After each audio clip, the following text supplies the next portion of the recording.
Oke teman-teman, kembali lagi di Mancung Jagat Lembut. Hari ini kita masih bersama dengan Eyang Susmito yang akan menceritakan tentang seluk-beluk tuyul. Untuk lebih lanjutnya, yang penasaran dengan tuyul, langsung kita dengerin ceritanya aja. Terima kasih. Kalau berbicara masalah tuyul, kadang-kadang orang ini terobsesi bahwa akan mendapatkan uang dengan hasil curian. Tapi orang nggak tahu bagaimana dan apa sebenarnya tuyul itu sendiri. Tuyul itu akan kita bahas nanti ya. Oke, kita bahas. Seperti apa ya? Nah, supaya kita lebih jelas dan tidak salah kaprah, biar tahu dari sumbernya. Karena kalau dari sumbernya insya Allah akan jelas persis daripada kita dari omong ke omong, dari orang ke orang yang memang belum jelas permasalahannya. Sosok tuyul, kalau kita pengen tahu yang sebenarnya, itu sebenarnya adalah setan liar. Jangan salah loh. Setan liar, awas. Setan kecil yang liar yang ada di mana-mana, di sekitar kita pun juga ada, tapi itu masih belum bentuk tuyul. Yang dimaksud dengan bentuk tuyul ini adalah setan-setan kecil itu yang sudah ditundukkan oleh kekuatan amalan. Ini itu baru yang disebut yang disebut dengan tuyul. Karena apa?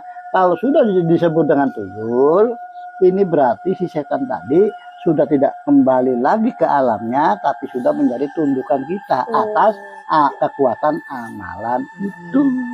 Nah ini ada bentuknya yang namanya setan kan, tahu sendiri kayak apa bentuknya. Udah kalau penggambarannya mah yang jelas pendek, kecil, kurang enak dipandang, tapi itulah. Loh. Tapi itu sosok anak kecil gitu. Ya, seperti sosok anak kecil. Sebenarnya siapapun juga bisa untuk mendapatkan langsung. Untuk mendapatkan dan melihat langsung bagaimana banyaknya setan-setan kecil yang sifatnya masih umum sebelum dijadikan sebagai tuyul yang akan dimanfaatkan oleh orang-orang kita. Nah nih Eyang, cara untuk mendapatkan tuyul itu seperti apa? Nah ini banyak sekali orang yang tidak tahu seolah-olah membeli tuyul itu seperti membeli cabai di toko. Aduh, jangan dianggap enteng yang begitu mah ya. Pengen mendapatkan tuyul itu semua melalui proses ritual puasa. Batasan puasanya itu 3 hari, tapi tidak menutup kemungkinan kalau yang memang keawakan, apa bahasa keawakan itu, yang kecocokan, maka sehari itu pun juga sudah bisa kena. Atau mungkin nambahnya 2 hari, tapi maksimal 3 hari. Melalui puasa muti atau biasa gitu? Biasa. Melalui jalur Eyang yang biasa, banyak sekali orang-orang yang sudah begitu ya. Itu insya Allah akan Eyang bimbing sedemikian rupa kalau memang itu dibutuhkan. Tapi kalau menurut yang sebaiknya nggak usah, karena itu kan jelas namanya juga nyuri, apapun bentuknya nggak boleh. Tapi yang namanya orang kan orang tidak sama. Kadang-kadang ada yang nekat, udah sama pengen gitu kan ya. Kalau memang pengen mau gimana lagi kan, boleh itu ya. Cara untuk mendapatkan tuyul di samping kita itu puasa, ada satu syarat yang harus disiapkan, yaitu ada 4 macam. Yang pertama, kita harus sediakan 1 buah mawar merah. Mawar merah itu penting itu. 1 buah mawar merah. Yang kedua, itu 1 buah bawang putih nunggal. Artinya bawang putih nunggal ini bawang putih yang tidak ada anak-anaknya, tapi hanya 1 nunggal. Memang jarang, tapi ada. Ada, ya. Jarang, tapi ada bawang putih nunggal. Yang ketiga adalah yuyu. Yuyu itu anak kepiting. Nah, yuyu itu yang anak kepiting, tapi tidak semua yuyu ini bisa untuk dibuat begitu. Tapi bentuk yuyu yang kayak macam yuyu bule lah gitu loh. Kan pada umumnya yuyu yang di sawah itu kan pada hitam. Tapi ini mah ada Oh ya, ada bentuk yuyu yang bule, yang warnanya agak keputih-putihan, putih coklat. Nah, itulah yang bisa dimanfaatkan. Oh, Jadi nggak sembarang yuyu. Dan emang pernah dengar, saya pernah dengar Betul, tuh ya. itu. Jadi katanya biar uang kamu tuh nggak diambil sama tuyul gitu, kamu sediain baskom, kasih yuyu, jadi dia ntar mainan tuh, jadi Iya. lupa dia mau ngambil uang kayak gitu. Berarti benar. Itu salah satu bentuknya. Cuma kadang-kadang begini, ketika kita udah menyiapkan begitu, nanti ada satu rahasia ramuan yang diberikan dari eyang yang memang ini tidak dimiliki oleh orang lain, dan sengaja eyang ini tidak akan beberkan ini. Sebab ini kalau itu dibeberkan, wah orang nanti jangan-jangan Pada kayak apa gitu kan. Tapi prinsipnya bukan berarti yang ini pelit masalah begitu, karena itu sudah menjadi kerjaan yang jelas bahan pertama itu adalah untuk sebuah proses. Kalau ini bahan khusus untuk menundukkan setan liar yang kita ciptakan, kita buat menjadi tuyul tadi, sebagai tundukan tuyul tadi. Ada ramuannya, nanti bisa lah lebih jauh bertanya pada pemegang channel ini atau kepada yang membuat channel ini.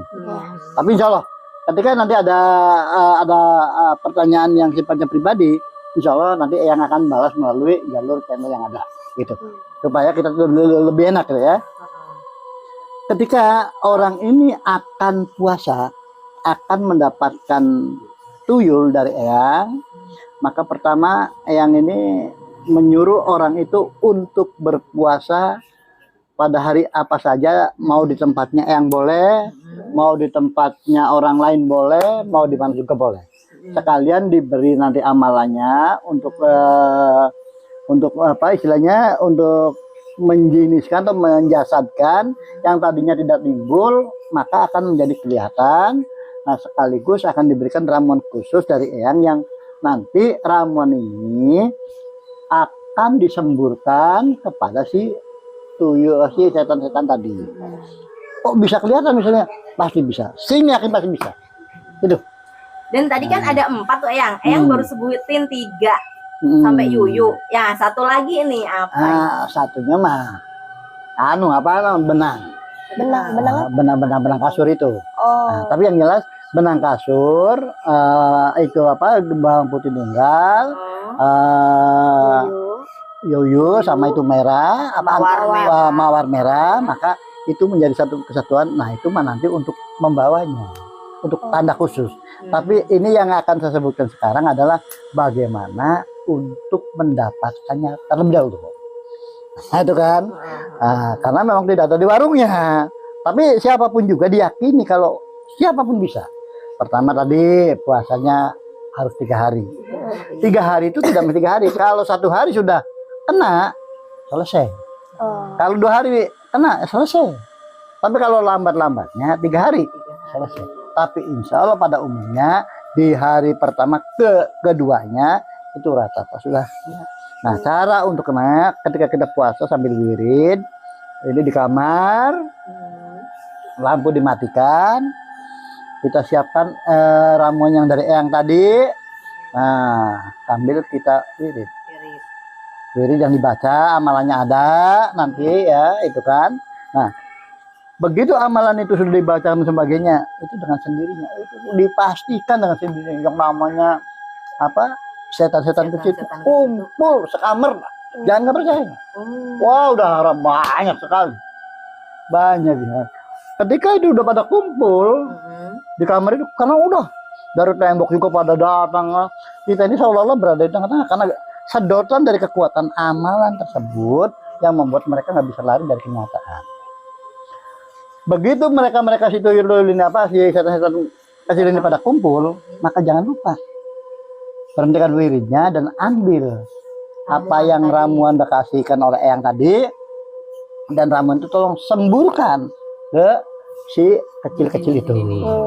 Disemburkan aja. Ketika yang disemburkan ini kenanya 3, maka dengan sendirinya yang lain itu akan bubar, akan hilang. Tapi yang 3 kena ini nggak bisa kemana-mana. Kalau kenanya 2, ya 2. Kalau kenanya 1, ya 1. Jadi gimana kita menyemburkan itu yang membuat akhirnya mengikat para setan-setan kecil itu tidak bisa pergi lagi. Oke lah, satu contoh misalnya kena 3 kayak yang baru-baru kemarin ini. Ada seorang tukang sayur di dagangnya di pasar X gitu ya. Ketika minta ke Eyang, ini kisah lucu aja dulu lah. Awalnya padahal saran Eyang nggak beda, sama ke siapapun juga begitu. Cuma begitu hari pertama itu begitu datang banyak sekali tuyul-tuyul itu, setan-setan kecil itu. Jadi dia tuh kami tenggangan, apa jadi kami tenggangan tuh jadi bahasa orangnya ketakutan, agak ketakutan tapi juga kaget gitu loh. ini Melihat berbagai macam makhluk pada datang sekamar penuh. Mungkin dia ketakutan. Padahal tugasnya tuh ketika pada datang ini kan ada alat yang harus disemburkan tuh. Sampai dia melongok aja, kaget, tercengang, rada ketakutan melihat sosok-sosok begitu ngumpul sekamar. Jangan nggak percaya, sekamar. Akhirnya begitu sampai pagi pada hilang KB, baru dia nyadar, nah Allah, kok saya malah kok kenapa ini nggak disemburkan, padahal ini alat untuk pengikatnya. Lalu dia sempat datang lagi. Yang aduh semalam tapi kok masih utuh ya, bukan salah ya yang begitu mah. Itu gagal. Akhirnya gagal, diulangi kembali. Diulang lagi. Bisa. Begitu diulang kembali. Udahlah itu cerita bagian lah ya. Yang jelas selama ini berjalan begitu. Yang penting begitu sudah datang dengan alat ini yang akan disemburkan, sudah wiridnya berhenti dulu, lalu ini dikumurkan, semburkan. Taruhlah contoh kena 2 misalnya. Ketika kena 2 yang kecil ini sudah dipastikan berarti yang lain semua bubar, nggak ada udah. Tapi yang 2 ini yang ada di udah situ nggak bisa kemana-mana. Artinya inilah yang nanti cikal bakalnya akan disebut tuyul yang lagi si pelaku itu, dan nanti yang akan disempurnakan karena ini masih melalui proses. Ini kan perjalanan untuk mendapatkan. Jadi kita juga perlu tahu gitu loh. Nah, ketika ini sudah kena, ketika ini sudah nggak bisa kembali lagi kemana-mana, lalu bagaimana kelanjutannya, kan begitu kan? Nah, kelanjutannya maka si ini akan disempurnakan oleh Eyang supaya apa yang sudah kena itu kan, karena ini udah kagok itu kembali ke alamnya sudah nggak bisa. Kita pun juga masih belum disempurnakan ujung-ujungnya, ini akhirnya diam. Ya seperti contoh tadi tuh, itu kan orang itu kan kena 3 pada tahapan kedua tadi tuh. Ya begitu, karena belum disempurnakan. Jadi kalau dia lagi itu melongok aja di depan begitu. Ya bengong aja karena dia juga bingung. Saya mau berbuat apa? Mau ngapain? Mau berbuat apa? Karena mau kembali ke alamnya sudah nggak bisa. Terus itu juga kebingungan. Tuh kan. Oke, kita lanjutkan nanti. Penyempurnaannya. Begitu sudah selesai, sudah kena, taruhlah contohnya 2. Nah, begitu 2 sudah beres dan semua, ini nanti disempurnakan oleh Eyang. Artinya disempurnakan oleh Eyang ini, paling tidak si tuyul ini akan manut kepada orang yang memintanya. Kan ada yang datang meminta nih, kan supaya manut kepada yang memintanya.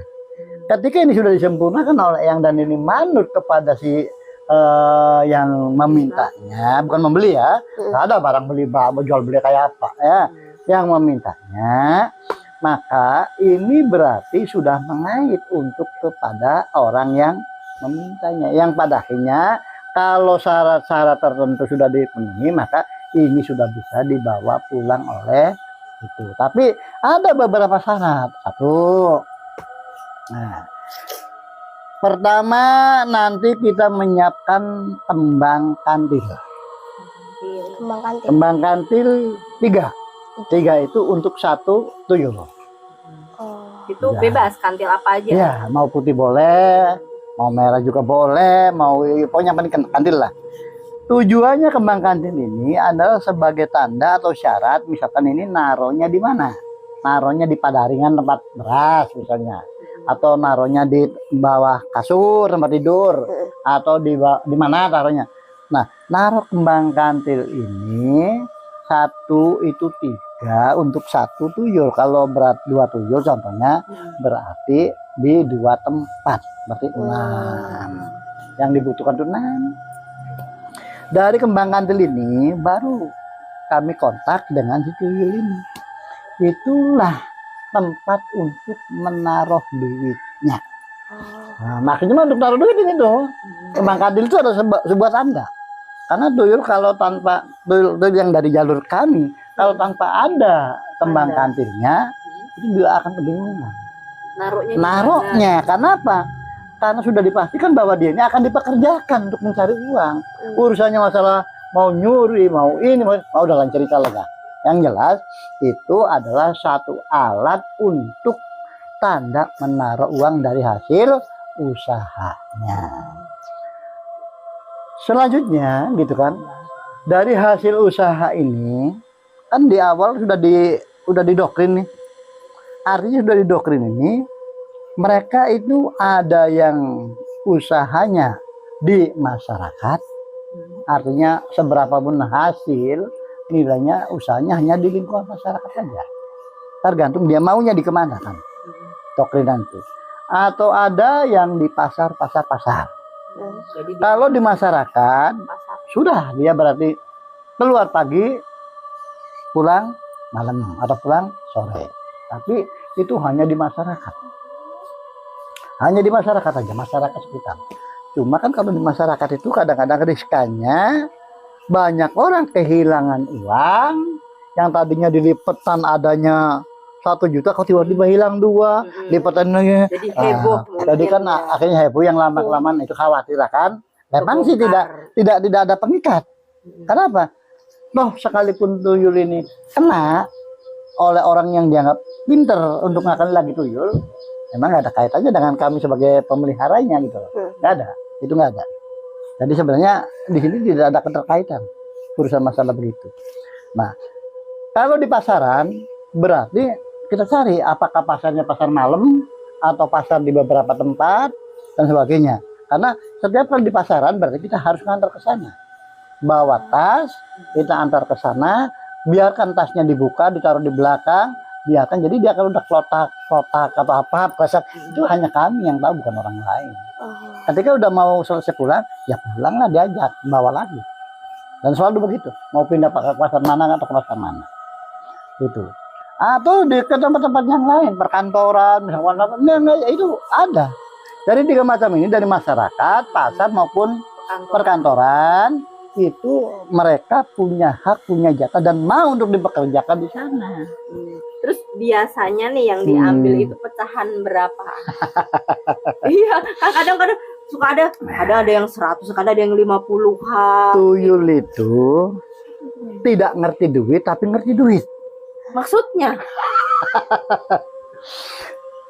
Nggak doyan duit, nggak ngerti duit, tapi ngerti duit. Artinya begini, karena sudah doktrin bahwa inilah modelnya yang harus diambil, inilah modelnya yang harus diambil. Jadi udah ada contohnya nih. Ada contohnya. Jadi dari contoh dan contoh itulah yang dia nurut manut bakal ngambil punya orang.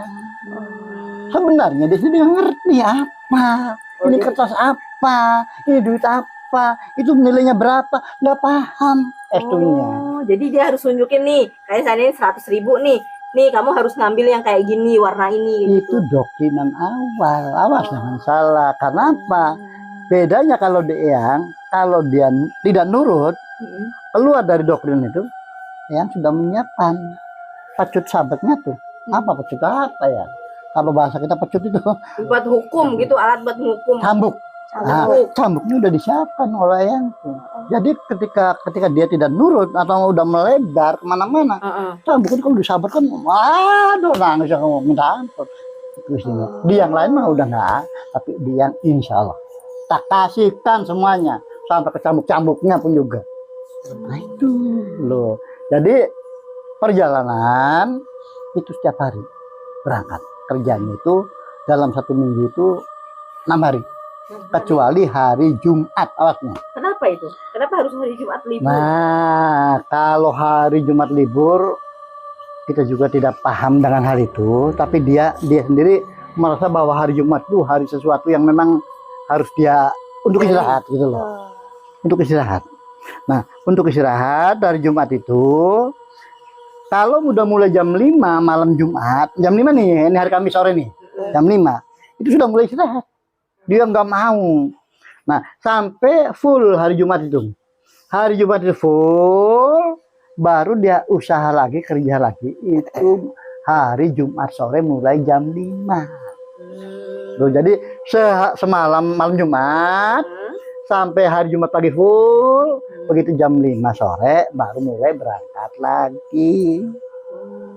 Itulah istirahatnya tuyul. Kalau pengen tahu, jangan dianggap manusia yang pengen istirahat tuyul kepada capek ada. Kenapa? Di dalam perjalanan istirahat itu, tuyul itu minta makan sewareg-waregnya, sekenyang-kenyangnya. Emang makanan tuyul itu apa sih? Nah, ini yang mau ditanyakan dari tadi ini. Ini masalahnya. Orang ini kadang-kadang tidak mengerti, tidak paham, tidak tahu, tapi sudah berlaga sih gak kitanya merasa ini. Iya, saya pernah dengar nih katanya kalau pelihara tuyul itu istrinya tuh harus siap menenenin kayak gitu. Itu untuk yang punya tuyulnya, yang begitu. Tapi benar itu ya? Iya benar, untuk yang punya tuyulnya itu beda. Untuk yang punya tuyulnya, awas nih. Misalnya eyang punya tuyul nih. Berarti untuk eyangnya, bukan untuk tuyulnya. Yang begitu manenin makanya. Ya makanya.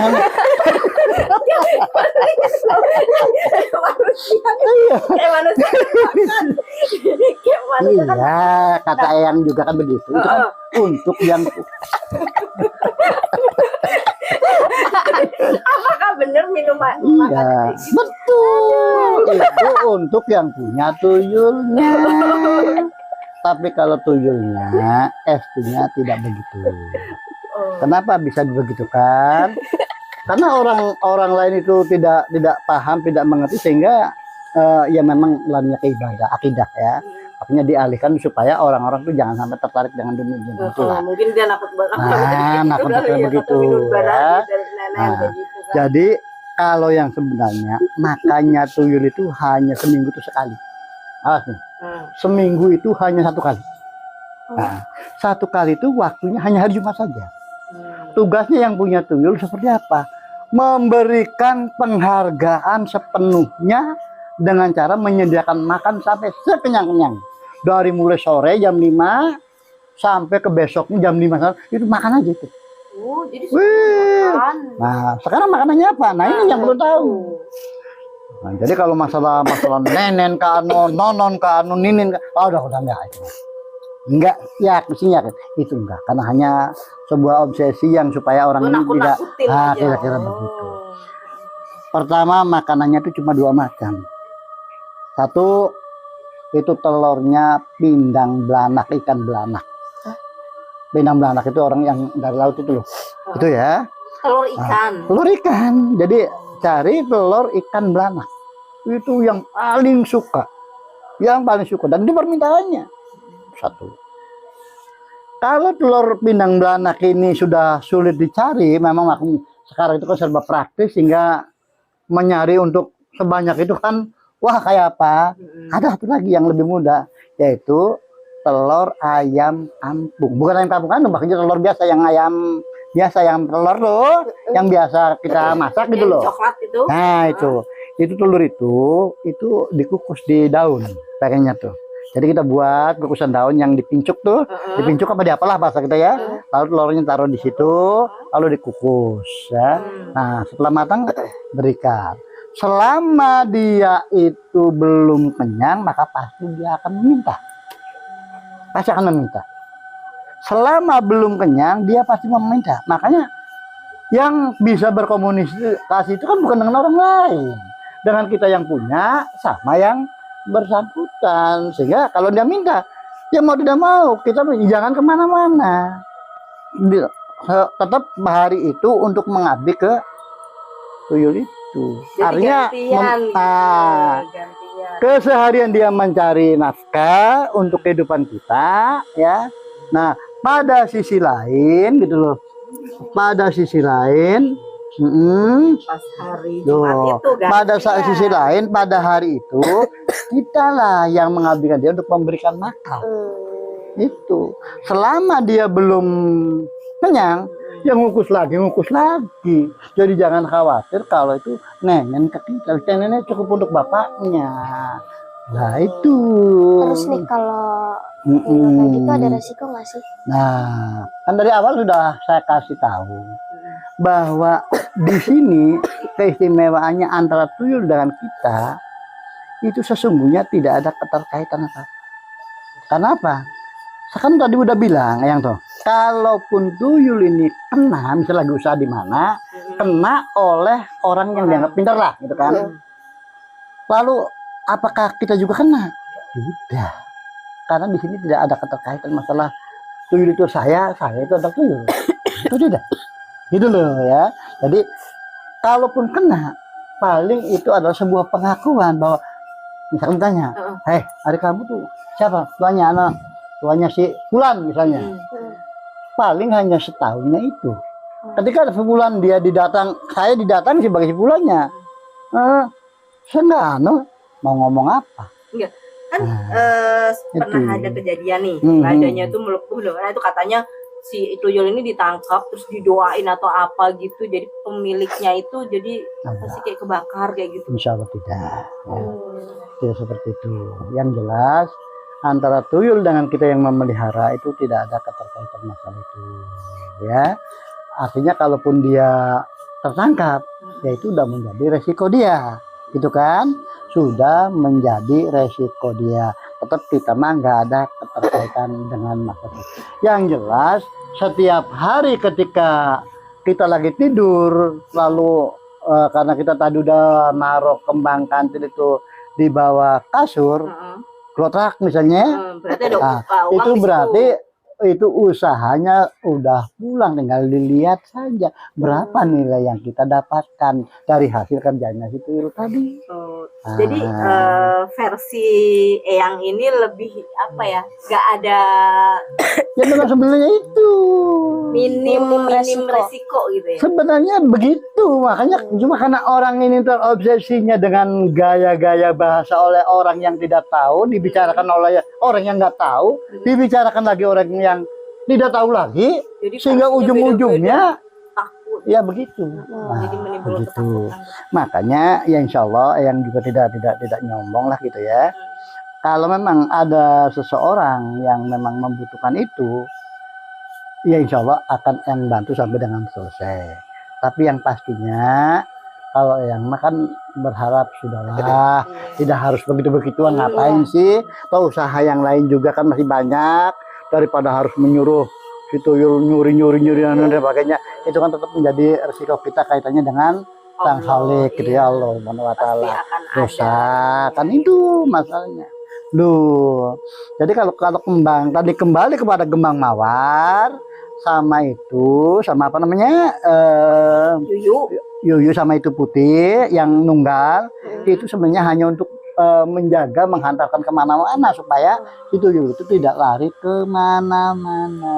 Jadi pas keluar pergi juga akan kembali ke itu lagi. Selalu itu, karena ada sebuah kejadian di daerah X gitu loh.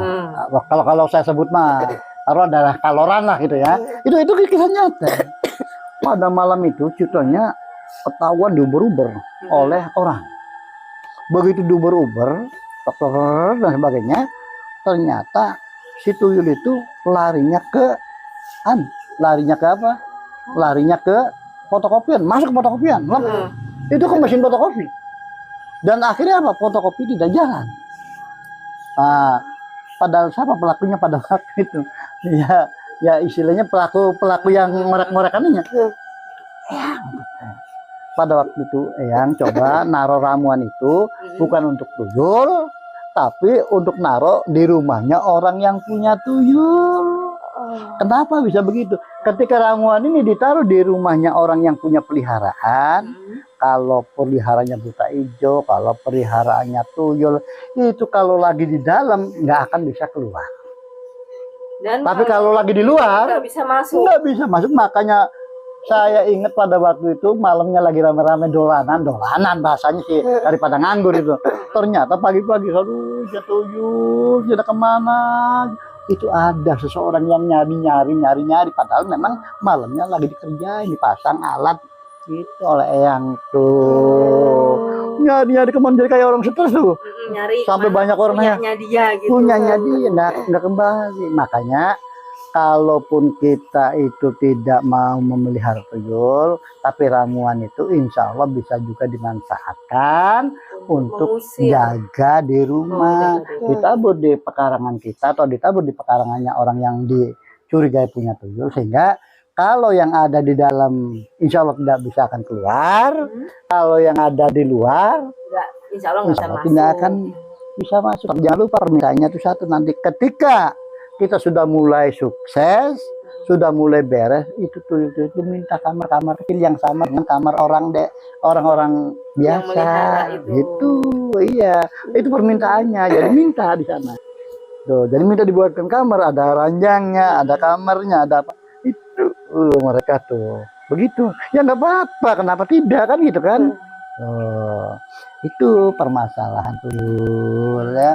Jadi kalau misalkan ada bahasa tuyul mainnya anu bah ya. Sekarang kalau yang mau ngambil semua tuyul-tuyul yang ada nih, yang pernah dibawa oleh orang-orang, wah sudah berapa banyak, seru banget habis. Aduh. Udah ya, makasih ya. Oke, udah ya. sama kita. Itu ya. Mangga lah pokoknya mah. Intinya kalau mau ya insya Allah yang akan bantu. Bahkan ada yang sekedar ngobrol tentang dunia tuyul, ya. Itu. Oke.